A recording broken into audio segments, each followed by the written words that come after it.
Hello viewers, मैं Total Concept Education director Mohammad Khurshid Alam आज आपको इस सेशन में स्वागत करते हैं। आज का जो मेरा सेशन है वो सीटेट परीक्षा 2022 और 23 पर केंद्रित है। जो प्रीवियस एग्जामिनेशन गुजरा है आप लोगों का, उस पर बात करेंगे और आने वाले परीक्षाओं के मुख्य बातों पर आपका ध्यान आकर्षित कराएंगे कि आप किन किन बिंदुओं पर अगर बहुत अच्छे तरीके से ध्यान देंगे तो यह परीक्षा आपके लिए बड़ी आसानी से होगा और बहुत अच्छे मार्क्स आप ला पाएंगे। इस परीक्षा में मैं ये भी आपको बताऊंगा कि किन खास बातों को आपको ध्यान रखना है। तो आइए हम चलते हैं सीटेट एग्जामिनेशन 2022 थे। इसके प्रीवियस जो एग्जामिनेशन में जो क्वेश्चन आए हैं उनमें से मूल क्या जो चीजें रही है जिस पर सबसे ज्यादा बात किया सीटेट ने। तो सबसे पहले इसमें जो बात किया गया है वो बात किया गया है सभी मूलभूत थ्योरियों पर। वृद्धि और विकास बड़ा इंपॉर्टेंट चैप्टर रहा। वृद्धि और विकास से ये दोनों ग्रोथ एंड डेवलपमेंट दोनों से क्वेश्चन पूछा। दूसरा जो चैप्टर है उसमें पूछने वाला जो सबसे बढ़िया एरिया है वो जीन पियाजे से है, पिगेट से है। पियाजे से है।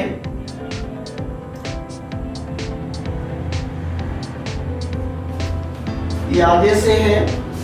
उसके बाद तीसरा वाइगोत्स्की से है।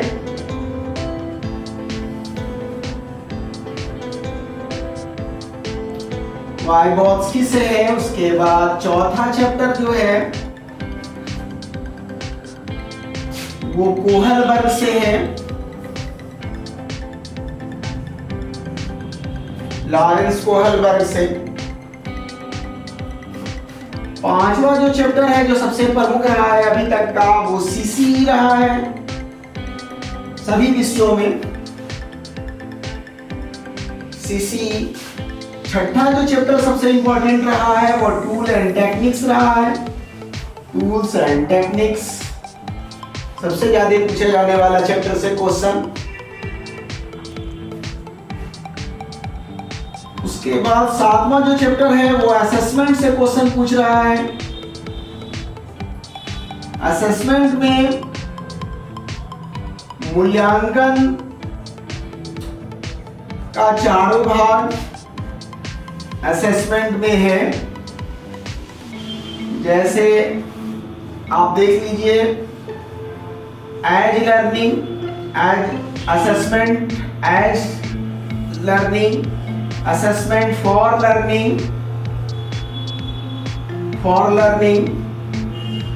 assessment in learning और assessment of learning, ये सब पर बात की गई है चारों पर।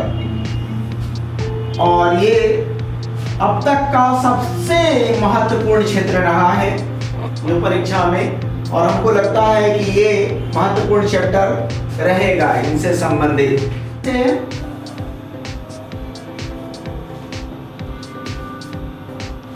और जो चैप्टर बहुत इंपॉर्टेंट है वो समग्र शिक्षा अभियान है।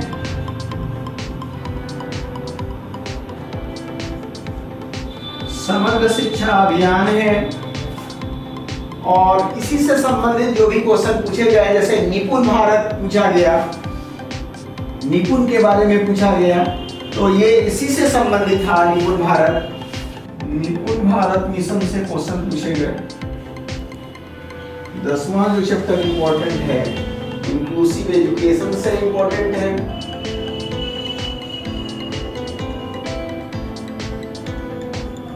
Inclusive education. 11वां जो चैप्टर है वो आरटीई है, राइट टू एजुकेशन 2009। और अगर कह रहे हैं कि सबसे इंपॉर्टेंट चैप्टर अगर कहीं है तो वो एनसीएफ खुद है, एनसीएफ 2005। इसी के साथ जुड़ा हुआ है एबीपी 2020 रिमेडियल के बाद डायग्नोस्टिक भी उतना ही इंपॉर्टेंट है।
जीन पियाजे मूलतः हमारे रचनावादी साइकोलॉजिस्ट हैं, कंस्ट्रक्टिविस्ट हैं ये, और ये जो काम करते हैं रचना से संबंधित लर्निंग बाय डूइंग प्रोसेस पर काम करते हैं, मैच्योरिटी पर काम करते हैं, एक्सपीरियंस पर काम करते हैं, सोशल इंटरेक्शन पर काम करते हैं, इक्विलिब्रेशन पर काम करते हैं, और जो इन्होंने मैच्योरिटी को लाया है वो हेरेडिटी प्रोसेस से लाया है, और इसी से उन्होंने अपने लड़कों को स्टेज में ले गए हैं और 4 प्रकार के स्टेज बताया इन्होंने।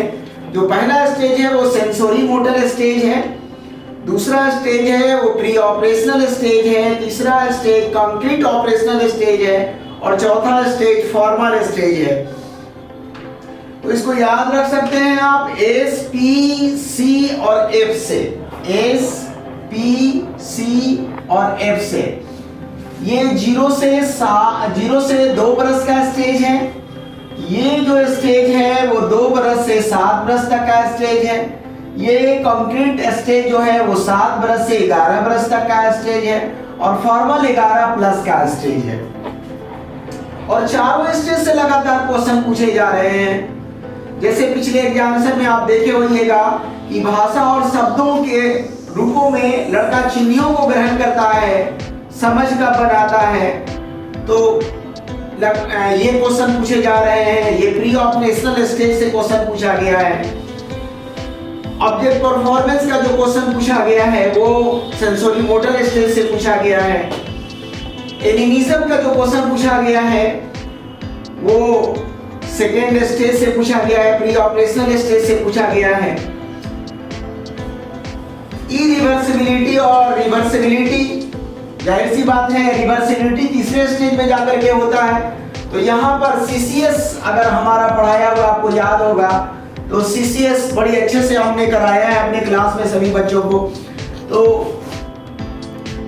क्लासिफिकेशन, कंजर्वेशन और सिविलाइजेशन के गुणों को अगर पकड़कर आप चलिएगा तो आपको मूर्त और अमूर्त चीजों को समझ में आएगी कि लड़कों में जो ज्ञान का कॉन्सेप्ट है वो अमूर्त रूप से सोचने का पहला कॉन्सेप्शन यही से होता है।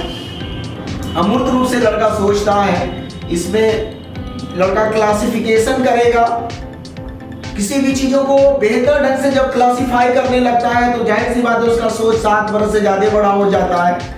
लड़का 7 बरस से जब ज्यादा बड़ा हो जाता है तो वो चीजों को अमूर्त चिंतन करने लगता है, उसमें अमूर्तन आने लगता है। गणित पढ़ने का सबसे बढ़िया उम्र यहीं से शुरू होता है, 7 बरस से शुरू होता है। इसलिए इसे कंक्रीट मोटर जीन पियाजे महोदय ने कहा है। और ज्यादातर क्वेश्चन आपको प्री ऑपरेशनल और कंक्रीट मोटर से आ रहे हैं, इस पर आप ध्यान केंद्रित कर लें तो यहाँ से क्वेश्चन आपका बन जाएगा पूरी तरह से। उसके बाद जीन पियाजे और वाइगोत्स्की में जो मूल अंतर है उसको आपको अच्छे तरीके से देखना पड़ेगा। इन दोनों में जो मूलभूत अंतर है कि वाइगोत्स्की क्या करते हैं और पियाजे क्या करते हैं। वाइगोत्स्की जो मूल रूप से है, दूसरे विद्वान जो हमारे आते हैं जब से सबसे ज्यादा क्वेश्चन पूछा गया है, तो ये सोशल, कल्चर और लैंग्वेज तीनों पर पकड़ के काम करते हैं। ये अटेंशन, सेंसेशन, परसेप्शन और मेमोरी पर काम करते हैं। इनका जब कोई अर्थ निर्मित होता है तो सोशल, कल्चर और लैंग्वेज के तीनों का मिक्सचर होता है। तीनों जहां मिलता है वहां पर एक जो अर्थ निर्मित होता है, उसी अर्थ को इन्होंने बताया है। और वाइगोत्स्की बोलते हैं कि सबसे पहले लर्निंग डेवलप होता है, उसकी सामाजिक अंतरक्रिया से भाषा आती है। Language develop from social interaction, जबकि पियाजे ऐसा नहीं मानते हैं। पियाजे डेवलपमेंट के बाद लैंग्वेज को लाते हैं। बाहरी सांसारिक समझ बनाने के लिए भाषा एक बड़ा हथियार मानते हैं वाइगोत्स्की, और इसी पर उन्होंने सबसे ज्यादा प्रहार किया है। तो और इसमें सबसे ज्यादा पूछा जाने वाला जो क्वेश्चन का क्षेत्र है उसमें वाइगोत्स्की का ये वाले स्ट्रक्चर को आप देखिएगा कि जो पहला स्टेज होता है लड़के का, जब कोई भी वर्क को बड़ा आसानी से, ये टास्क वाला एरिया है, टास्क वाले एरिया को आप देख सकते हैं। ये डेवलपमेंट वाला एरिया है, इस डेवलपमेंट एरिया को आप देख सकते हैं। यहाँ पर कोई भी वर्क को कोई लड़का बड़ी आसानी से अगर कर लेता है तो वो बिलो जेपीडी है। टास्क को आसानी से पूरा कर लेता है तो बिलो जेपीडी है। इस पर काफी ज्यादा इन्होंने बात किया है जेपीडी पर। जो प्रॉक्सिमल डेवलपमेंट वह है जहां लड़का कुछ कोशिश करता है, 2-4 कोशिश के बाद किसी काम को बड़ी आसानी से कर लेता है, 2-4 कोशिश के बाद वो करता है, तो ये मूलतः जेपीडी है, जेपीडी एरिया है।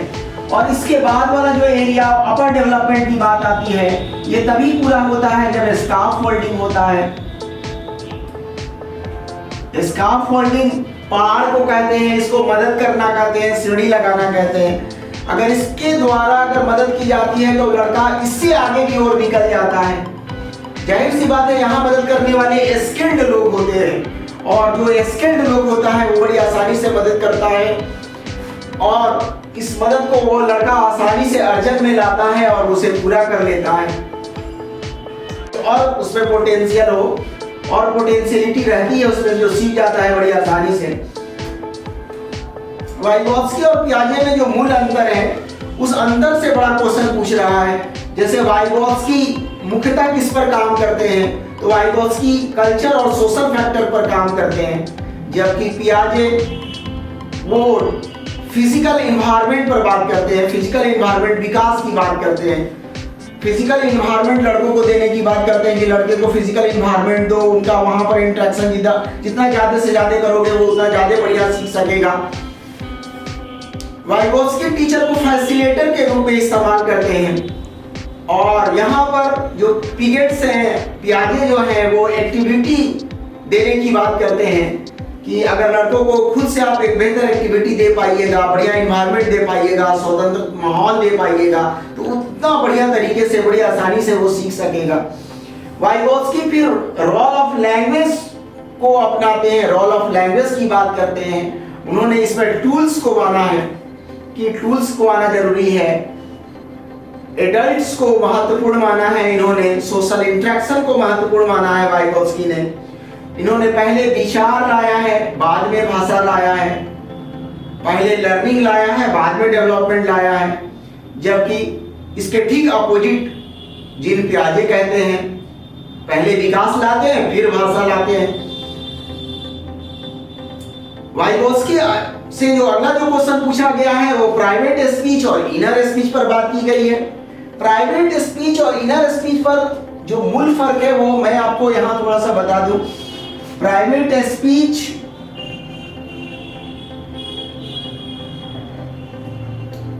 और इनर स्पीच, ये दो मूलतः जब लड़का समाज से सीखता है कोई भी समाज से अंतर क्रिया करके जब सीख रहा होता है वो, तो जाहिर सी बात है वो प्राइवेट स्पीच करता है, सोशल स्पीच करता है, वो सोशल स्पीच के अंदर में है। लेकिन जब इनर स्पीच की बात होती है, खुद से वो बात करता है, खुद से अपने आप को रिकंस्ट्रक्ट करता है, खुद से अपने कामों को रीहैंडलिंग करता है, वो अपने आप को, अपने कामों को सुधारता है जब वो, तो जब ये सुधारने के क्रम में कुछ कुछ बातें करता है वो, उसको हम इनर स्पीच कहते हैं। तो ये प्राइवेट स्पीच और इनर स्पीच से क्वेश्चन पूछा गया है। ये बड़ा आसान सा है, अगर आप थोड़ा सा ध्यान देंगे तो इसको समझ जाएंगे कि लड़का जब समाज से सीखता है तो प्राइवेट स्पीच सोशल स्पीच के रूप में सीखता है, और इनर स्पीच जब लड़का खुद से अपने से बात करता है और अपने ही कामों को फिर से रिकंस्ट्रक्ट करता है, तो उसको बोल बोल करके करता है और इसे इनर स्पीच कहते हैं। तो वाइगोव्स्की मूल रूप से 3 प्रकार के लैंग्वेज फॉर्म पर बात करते हैं, सोशल स्पीच, प्राइवेट स्पीच और साइलेंट स्पीच। जो सोशल स्पीच होता है इनका, वो 2 साल के लड़कों के लिए होती है। 2 साल का लड़का थोड़ी बहुत एक्सटर्नल कम्युनिकेशन कर लेता है, समाज से थोड़ा बहुत सीख लेता है। और प्राइवेट स्पीच जब बात होती है, वो प्राइवेट स्पीच 3 साल से 6 साल के बीच में लड़का करता है, स्वयं से बात करता है, खुद को डायरेक्शन, अपने एक्शन को गाइड करता है, ये प्राइवेट स्पीच में करता है। और इसी चीज को, इसी प्राइवेट स्पीच को जीन पियाजे ने इकोसेंट्रिक कहा है, इकोसेंट्रिक कहा है जीन पियाजे ने। जबकि जो इनर स्पीच है, जब लड़का सीख लेता है प्राइवेट स्पीच को, तो देन आफ्टर जो मौन वाक्य आता है, जो अपने मन ही मन में दोहराता है, वहां भी अपने कामों को रिकंस्ट्रक्ट करता है, अपने सोच को रिकंस्ट्रक्ट करता है। जाहिर सी बात है ये थोड़े दिन के बाद होता है, कम उम्र में नहीं होता है, 7 साल के बाद होता है। तो इस प्रकार का साइलेंट स्पीच ही इनर स्पीच के रूप में जाता है, और यह 7 साल के बाद होता है।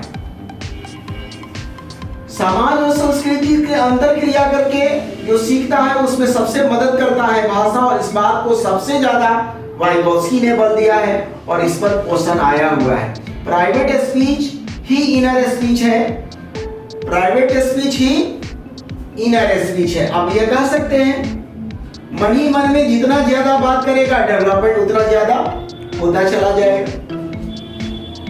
लेकिन इन दोनों में मूल फर्क हम बता दिए हैं कि जो इनर स्पीच है वो बाद में साइलेंट स्पीच। अब इसमें जो स्पीच हो गया वो वाइगोव्स्की के अनुसार 3 प्रकार का स्पीच हो गया, 3 प्रकार का लैंग्वेज फॉर्म हो गया। लैंग्वेज फॉर्म्स 3 हो गए, एक सोशल स्पीच हो गया, एक प्राइवेट स्पीच हो गया, और एक तीसरा आपका इनर स्पीच है। इनर स्पीच है मौन वाक्य। इनर स्पीच को हम साइलेंट स्पीच लिखते हैं। सोशल स्पीच, प्राइवेट स्पीच, और प्राइवेट स्पीच ही साइलेंट स्पीच है।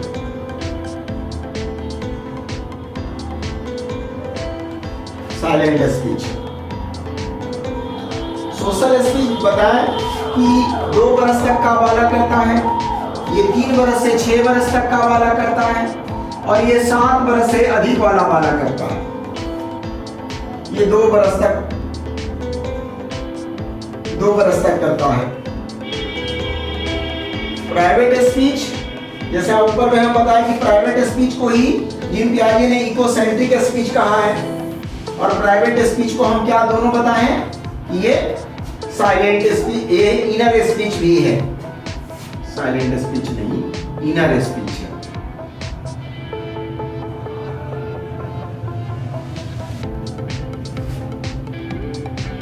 वाइगोव्स्की ने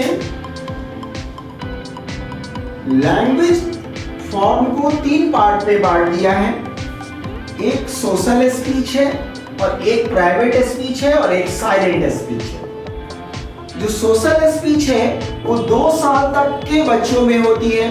थोड़ी बहुत इस टाइम में बच्चा एक्सटर्नल कम्युनिकेशन करता है, और इस टाइम में जो पहला समाज से अंतर क्रिया करके जहाँ सीखना हो रहा है वो पहला सोशल स्पीच हो रहा है। सोशल स्पीच ही आगे जाकर के प्राइवेट स्पीच बनता है, या इसे भी इनर स्पीच कहते हैं। यह 3 साल से 6 साल तक के बच्चों में होता है। स्वयं से बात करता है इसमें, खुद को डायरेक्शन देता है इसमें, अपने एक्शन को गाइड करता है इसमें। ये सब प्राइवेट स्पीच के अंतर्गत होता है। और उसके बाद होता है साइलेंट स्पीच। साइलेंट स्पीच मौन वाक्य है। अब इन दोनों में अगर आप फर्क देखिएगा, ये दोनों को एक जगह पर आप ला सकते हैं। साइलेंट स्पीच 7 वर्ष के बाद होता है, मौन वाक्य है, ये अपने अंदर ही अंदर बातें करता है। लेकिन अगर इसको 2 भागों में बांटिएगा, एक सोशल स्पीच में और एक प्राइवेट स्पीच और साइलेंट स्पीच, दोनों को अगर एक करिएगा तो लड़का जब सोशल समझ बनाता है, समाज से जो सीखता है, वहां पर वह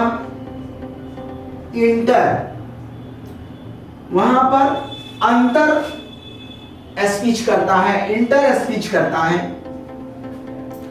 और जब वो अपने मन के अंदर ही कोई बात करने लगता है, मन ही मन अपने एक्शन को गाइड करने लगता है, कर करके अपने कामों को सुधारने लगता है, तो इसे ही इंट्रा स्पीच कहा जाता है। इंट्रा स्पीच, ये 2 चीज बड़ा क्वेश्चन पूछा जा रहा है, इंटर स्पीच और इंट्रा स्पीच। तो दोनों में अंतर बिल्कुल स्पष्ट कर लीजिए।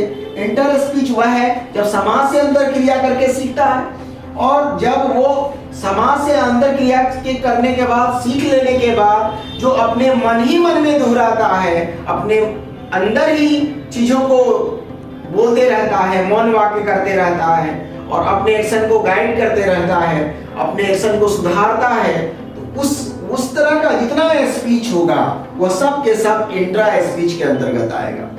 अब जाहिर सी बात है, एक जो क्वेश्चन फॉर्म बन रहा है, जो इंटरसीटेट क्वेश्चन पूछ रहा है, ये स्ट्रेट फॉरवर्ड ना पूछ करके इसको कहानियों में समेट रहा है। वो कहानी बना करके कोई क्वेश्चन दे देगा आपसे, आपको जानने के लिए करेगा। यानी अपनी समझ को आप बाहरी दुनिया से जितना बढ़िया तरीके से जोड़ दीजिएगा, ये एनसीएफ का जो मूल उद्देश्य है वो पूरा हो जाएगा, और उसको ऐसे लड़का ज्यादा से ज्यादा क्वेश्चनों को बना पाएगा बड़ी आसानी से। अब हम लोग अगले चैप्टर पर चलते हैं, लॉरेंस कोहलबर्ग पर। इसके 3 स्टेज से आए, 3 स्टेज 2-2 चरणों में बटा हुआ है, और 3 अवस्था 6 भागों में बटा हुआ है। तो ये 6 स्टेज में जो पहला स्टेज है, इससे भी क्वेश्चन पूछे जा रहे हैं, हर एक स्टेज से क्वेश्चन पूछे जा रहे हैं, इसलिए आपको 3 स्टेज को बड़ी अच्छे तरीके से देख लेना होगा। इन 3 स्टेज को अगर आप बांट लीजिए, हर को 2 भागों में बांट लीजिए, पहला स्टेज, दूसरा स्टेज 2 भागों में, और तीसरा स्टेज 2 भागों में। इसमें जो पहला क्वेश्चन है कि लड़का दंड से सीखता है, लड़का दंड और आज्ञा पालन से सीखता है, पनिशमेंट ओबीडियंस ओरिएंटेशन है। ये पनिशमेंट ओरिएंटेशन आपको याद है, पनिशमेंट ओरिएंटेशन, तो बड़ी आसानी से क्वेश्चन बना सकते हैं आप। पहले स्टेज में लड़का या तो 2 ही चीज से सीखेगा, या तो उसको चॉकलेट दे दिया जाए, रसगुल्ला दे दिया जाए, और नहीं तो उसको दंड दिया जाए, जिसके वजह से उसको डर होती है, तो दंड की वजह से भी वो सीखता है। दूसरा, सजा टालने के लिए नियमों का लड़का पालन करता है। इस अवस्था में नैतिकता नहीं होती है, नैतिकता शून्य होती है।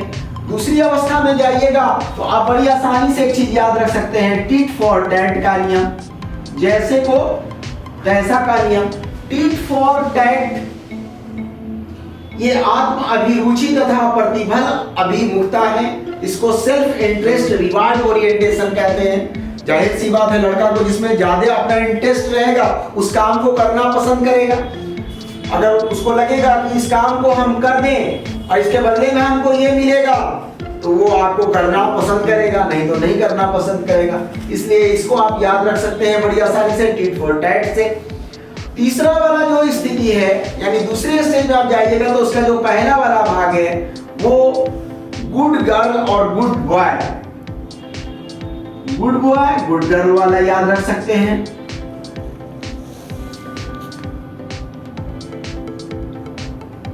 गुड बॉय और गुड गर्ल याद रख सकते हैं इसके पहले वाले भाग के लिए। ये बड़ा आसानी से समाज में उसको ये कहलाना बड़ा पसंद है कि हमको सब लोग अच्छा कहे, समाज में उसको लोग अच्छा से अच्छा कहेगा, इसके लिए वो काम करना पसंद करता है, प्रशंसा चाहता है। हर कोई प्रशंसा चाहता है, बच्चा भी प्रशंसा चाहता है। तो इस उम्र में ये जो स्टेज होता है, इस स्टेज में वो बच्चा चाहता है कि हमको लोग प्रशंसा करें। गोल्डन पीरियड के नाम से ये जाना जाता है, गोल्डन पीरियड के नाम से ये जाना जाता है। ये क्वेश्चन भी पूछा गया है। लॉ एंड ऑर्डर इसी का तीसरा जो पार्ट है, दूसरे का चौथा जो एरिया है लॉ एंड ऑर्डर का एरिया है। लॉ एंड ऑर्डर यानी नियमों को पालन करता है, नियमों को पालन करता है। इससे बड़ा आसानी से आपको याद हो जाएगा कि समाज के नियमों के अनुरूप व्यवहार करना सीखता है। मोरल डायलेमा का एज है, रेड लाइट पर रोकता है। जैसे आपको बताए थे कि लड़का अगर जा रहा होता है और आगे रेड लाइट आ जाता है रोड पर, तो वहां वो रुक जाता है, नियमों का पालन करता है। लेकिन जो अगला स्टेज है, तीसरा जो चरण है, उसमें जो पांचवा भाग है उसमें खुद से निर्णय लेता है। पोस्ट कॉन्वेक्शनल स्टेज है ये प्री कॉन्वेक्शनल है, ये कॉन्वेक्शनल है, ये पोस्ट कॉन्वेक्शनल है। पोस्ट कॉन्वेक्शनल है, पोस्ट कॉन्वेक्शनल में जो पहला स्टेज है पोस्ट कन्वेक्शनल का, यानी पांचवा जो पार्ट है, उसमें लड़का डिसीजन लेना सीख जाता है। वो डिसीजन अब खुद से लेगा। अब यहाँ पर बात आती है कि नियम हमारे लिए बने हैं या हम नियम के लिए बने हैं, ये सोचने लगता है वो। ऐसी स्थिति में जब किसी बीमार को लेकर के अपनी गाड़ी पर बैठा करके जाएगा, तो अब यहाँ पर रेड लाइट को, नियम को तोड़ देगा और तोड़ करके वो आगे बढ़ जाएगा। ये समझता है कि इस वक्त इसको बचाना जरूरी है, अगर नियम का पालन करेंगे तो इसकी जान भी जा सकती है। ऐसी स्थिति में वो इस अवस्था में आ जाता है नैतिकता का कि वहां पर ये सोच समझ करके नियमों को तोड़ डालता है, कायदे कानून तोड़ सकता है, नियम यहाँ इसके लिए फ्लेक्सिबल बन जाता है। तो ये यहाँ पर ये नियम को तोड़ सकता है। इसमें ये याद रख सकते हैं आप कि नियम तोड़ सकता है। पांचवा स्टेज आपका क्लियर हो गया। और छठा यूनिवर्सल इथिकल स्टेज है। यूनिवर्सल इथिकल याद रख सकते हैं, इथिकल एज है, यानी पूरी तरह से नैतिकता चरम पर होती है। नैतिक और चारित्रिक मूल्य सिर्फ भावनाओं के प्रवाह पर आधारित नहीं रह जाता है, अब ठोस नियम धारण कर चुका होता है, अब नियमों के विरुद्ध नहीं जाना चाहता है। यह लास्ट स्टेज होता है। तो कोहलबर्ग में अगर ये 6 स्टेज को बड़ी अच्छे तरीके से आपने पढ़ लिया है, मोरल डायलेमा को अगर समझ लिया है आपने, तो हमको नहीं लगता है कोई क्वेश्चन आपसे छूटने जा रहा है। उसके बाद सीसी सबसे बड़ा इंपॉर्टेंट चैप्टर है आपका। सीसी में जो लर्निंग है वो कंटिन्यूअस लर्निंग में दोनों चीज आएगा, आपका फॉर्मेटिव्स भी आएगा और समेटिव्स भी आएगा। तो यहाँ पर जो इवैल्यूएशन हो रहा है, अब ये जो सीसी लाया गया था वो मूल रूप से इसी के लिए लाया गया था कि चॉक एंड टॉक मेथड से हटा करके हम लड़कों को क्वालिटी एजुकेशन पर फिक्स किया करें, क्वालिटी एजुकेशन पर लाया गया। और क्वालिटी एजुकेशन कैसे आएगा? क्वालिटी एजुकेशन इवैल्यूएशन से तो आएगा नहीं, इसलिए इवैल्यूएशन को अगले चरण में बदल दिया गया और कहा गया कि नहीं, मूल्यांकन बढ़िया चीज नहीं है, मूल्यांकन के बदले में सीसी को लाया गया। तो सीसी लाया गया, उसमें सी को पहला जो है वो कंटिन्यूअस है। तो कंटिन्यूअस में दो चीज आपको बड़ा अच्छे तरीके से जानना चाहिए, एक आपको फॉर्मेटिव्स को जानना चाहिए और दूसरा समेटिव्स को जानना चाहिए। फॉर्मेटिव्स आपको बड़ी आसान शब्दों में एक मिनट में अगर हम आपको बताना चाहें तो ये बताएं कि फॉर्मेटिव्स वह चीज है जहां पर सुधार की गुंजाइश जब तक बनी रहती है वो फॉर्मेटिव्स है, और जहां पर अब सुधार की कोई गुंजाइश रह ही नहीं जाती है, समाप्त हो जाती है सारे सुधार का चरण, तो वो इवैल्यूएशन का चरण, मूल्यांकन चरण आ जाता है, और ये चरण डिसीजन मेकिंग फाइनल होता है, और ये समेटिव्स कहलाता है। तो ये सीसी में दोनों चीज होता है, फॉर्मेटिव्स भी और समेटिव्स भी। जो फॉर्मेटिव्स होते हैं उस फॉर्मेटिव्स में ही असेसमेंट आता है। असेसमेंट हमेशा लड़कों को लगातार करना है, पूरे सेशन चलने वाली प्रक्रिया है, तो लगातार चलने वाली प्रक्रिया का नाम असेसमेंट है। असेसमेंट में 4 तरह के क्वेश्चन पूछे जाते हैं जो बहुत इंपॉर्टेंट है। एक एज से question, assessment as learning, assessment for learning, assessment in learning और असेसमेंट ऑफ लर्निंग। अब देखिएगा यहां से ये जो 3 असेसमेंट मैंने लिखा है वो सब फॉर्मेटिव्स है, एकमात्र असेसमेंट मैंने लिखा है ऑफ जो वो समेटिव्स है। जाहिर सी बात है ये इसमें से सबसे ज्यादा बढ़िया क्वेश्चन फॉर से पूछे जा रहे हैं।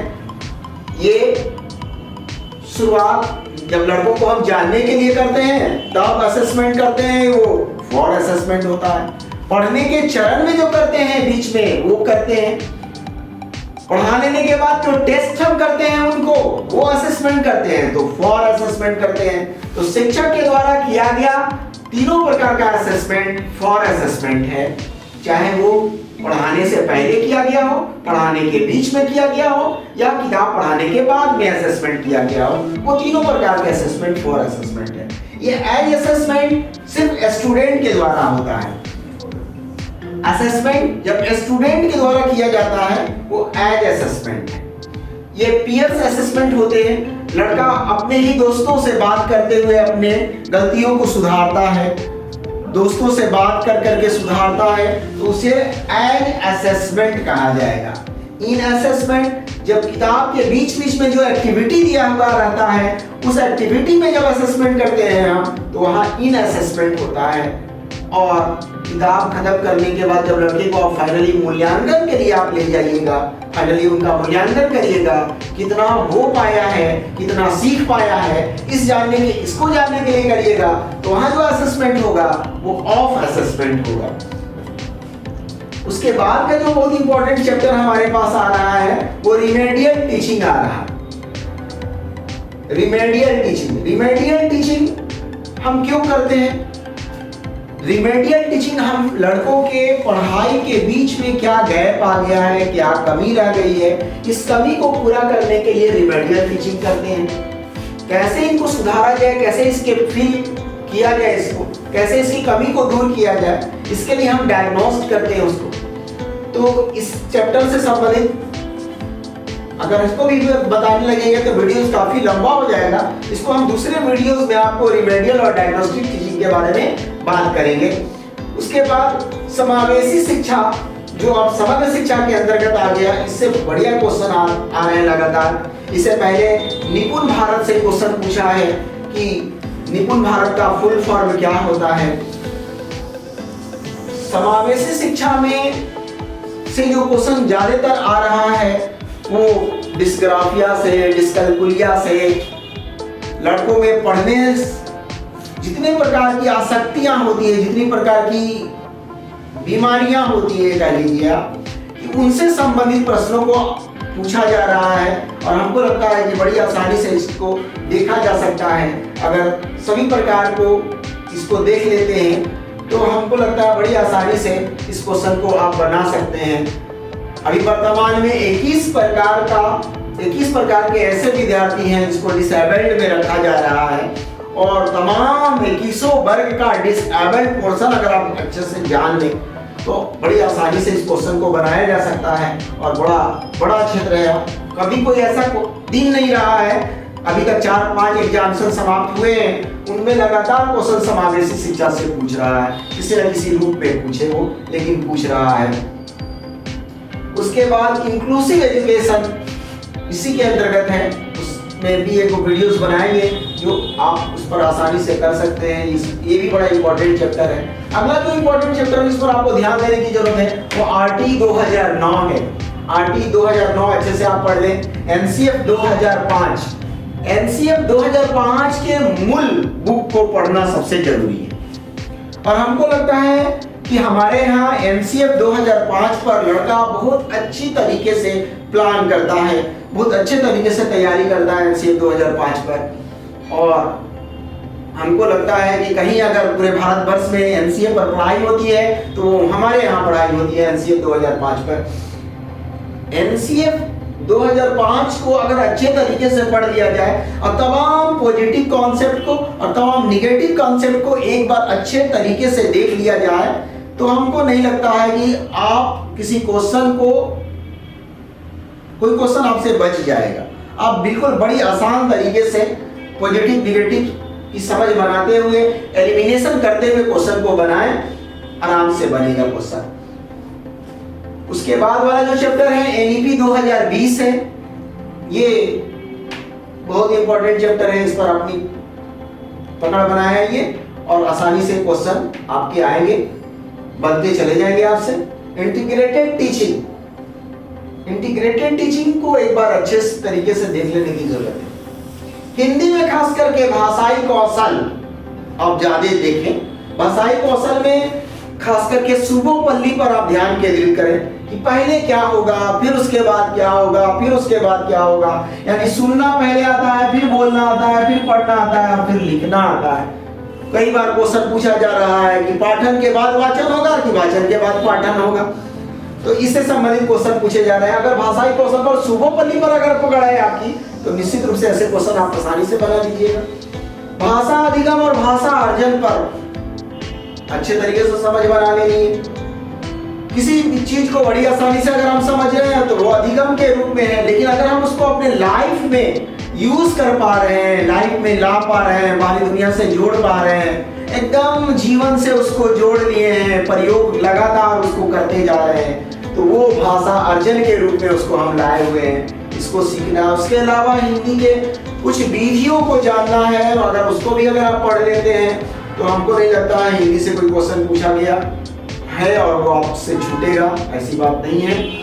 हिंदी में जो वर्तमान में क्वेश्चन पूछे गए हैं 2-3 रोज पहले वाले क्वेश्चन 10 दिसंबर वाले 10 जनवरी वाले जो क्वेश्चन को आप देखिएगा, उसमें हिंदी में अलंकार से क्वेश्चन पूछे गए हैं, समास से क्वेश्चन पूछा गया है, संधि विच्छेद से क्वेश्चन पूछा गया है, तो और इन सारे चीजों से क्वेश्चन रहे हैं। आप उसको बड़ी आसानी से कर लीजिएगा। चिंतन पर, वाचन पर और लेखन पर, तीनों शैलियों पर अगर अच्छे तरीके से अगर हमारा क्लास आप किए होइएगा और तो हमको लगता है बड़ी आसानी से क्वेश्चन आपका बन रहा है, बन जाएगा।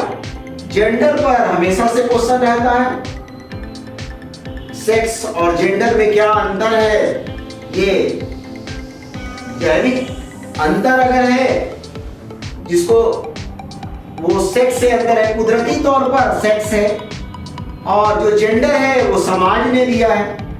तो समाज ने किसी को अगर निरूपित किया है वो तो भाई जाहिर सी बात है स्टीरियोटाइप हो गया, जेंडर बायसनेस हो गया।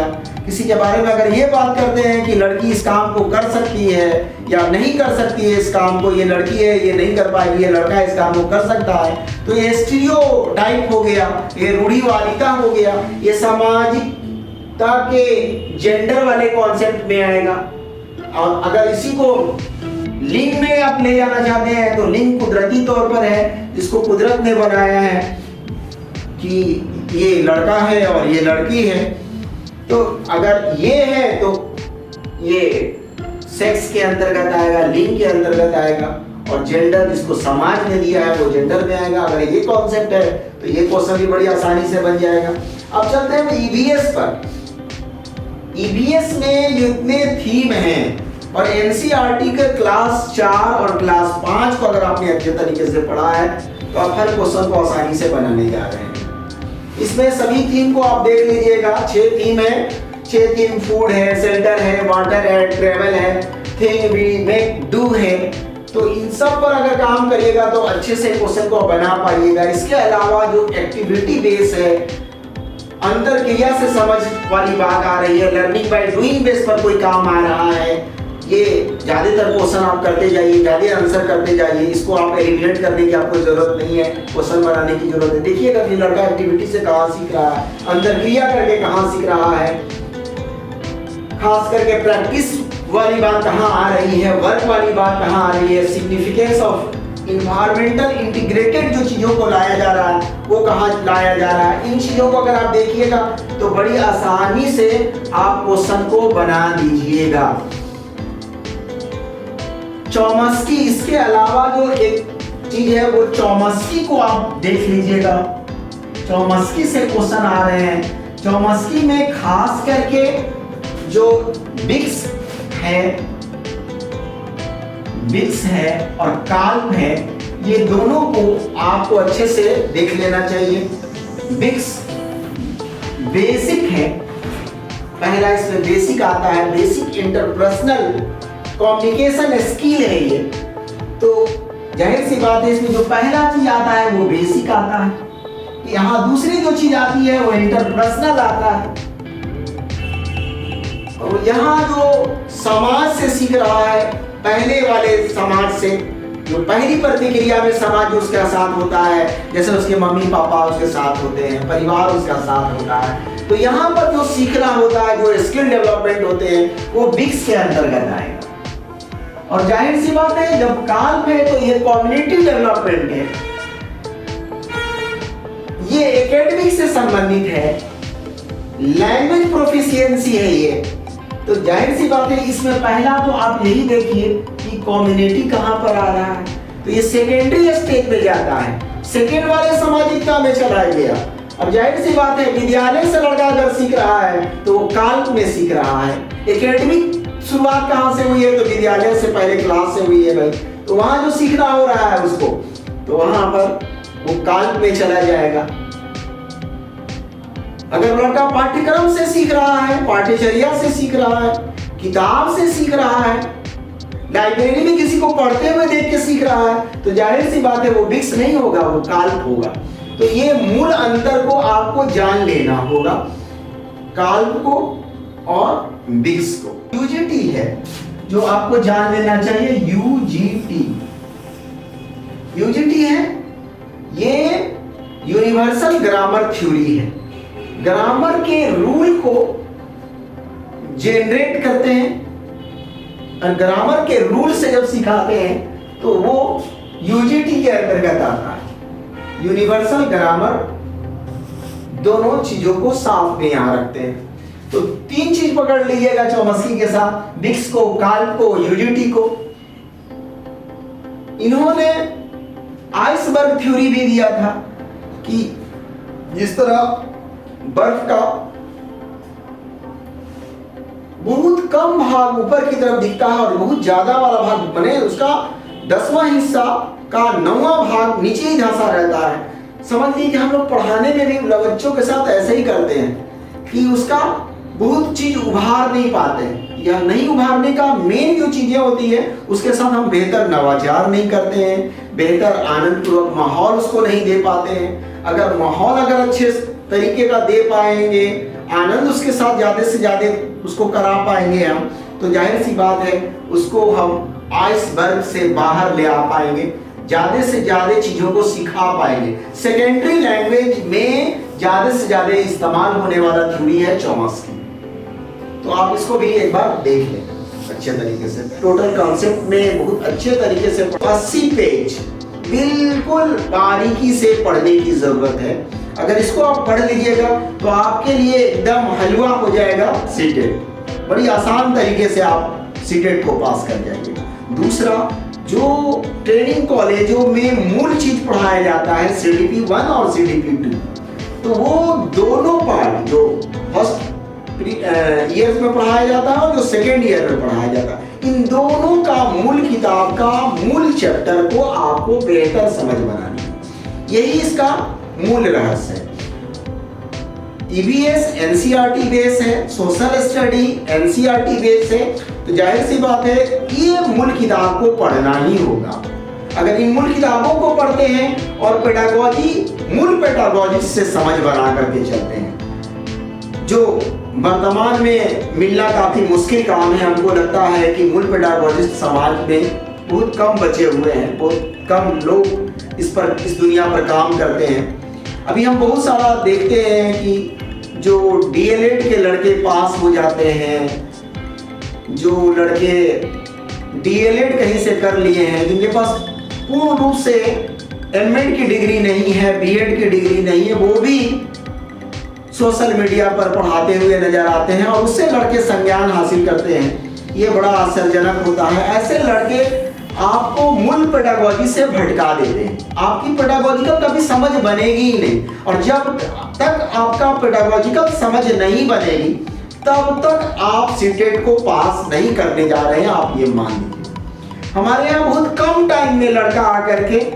शिक्षण शास्त्र को इतने बेहतर तरीके से समझ बना लेता है सिर्फ एनसीए पढ़ करके कि उसको लगता ही नहीं है। जब क्वेश्चन बनाता है, लड़का सब एग्जामिनेशन देने के बाद आकर के कहता है कि सर आप जो पढ़ाते हैं वो एग्जामिनेशन हॉल में हमारे दिलो दिमाग में चलता है कि सर ऐसे बता रहे हैं और आसानी से हम क्वेश्चन करते जाते हैं। आगे हमारे लड़के का जो फीडबैक आप देखिएगा, उससे आप समझ बना सकते हैं कि हमारे यहाँ पढ़ाई का दायरा क्या है।